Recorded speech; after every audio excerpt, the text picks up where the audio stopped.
Have you ever wondered what happens when somebody who is living in the United States without legal papers passes away? It's a question that many people don't talk about, but it is important, specifically for the families who are far away in another country and want to know where their loved ones and what happens next. When an undocumented migrant dies in the US, the first step is always the same as for everybody else. The local police or emergency services are called.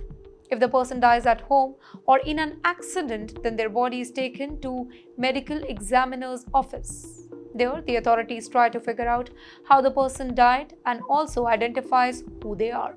But here's where things get really complicated. If the person doesn't have an ID or any document, it can be very hard to figure out their real name, their age, or their country. Sometimes the only clue is a phone number in their pocket or a contact saved in their phone. In many cases, it's friends, roommates, or community members who help by giving information. Religiously or cultural organizations also step in to support and connect with the person's family in another country. Once the person is identified, the big question is, what happens to their body? Now, sending a body back to another country like Mexico, India, Guatemala, or El Salvador is very expensive and a slow process. The US government does not pay for this. It is usually the family member or the home country's consulate that helps with the arrangement.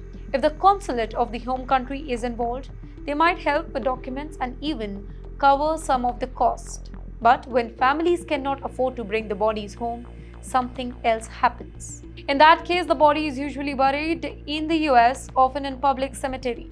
Some countries offer a simple funeral or cremation at a government expense. It may not be fancy, but the goal is to give respectful goodbyes. In cities with large immigrant population, you can often find special sections where migrants are buried. Sometimes the grave is marked with unidentified if the person's identity was not confirmed. Well, there are also non-profit groups and religious communities that help raise money to send the body back home. On websites like GoFundMe, you'll often see fundraisers asking for help to cover the cost, which means sending the body back to the home country.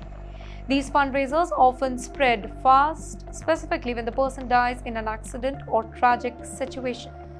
Now, here's something really interesting. Some undocumented migrants pre-arrange their funeral wishes just in case something happens. Well, they might leave instructions with close friends or set aside money for their purpose. It's sad, but it shows how uncertain life can feel for somebody without legal status. And yes, the US immigration authorities like ICE are informed if the person was undocumented, but after death, their focus is more on identification and not enforcement, of course. The main goal becomes handling things with dignity and respect. In the end, whether the body goes home or stays in the US, the most important part is that the person is not forgotten. Their story continues through friends, families, and those who care for them.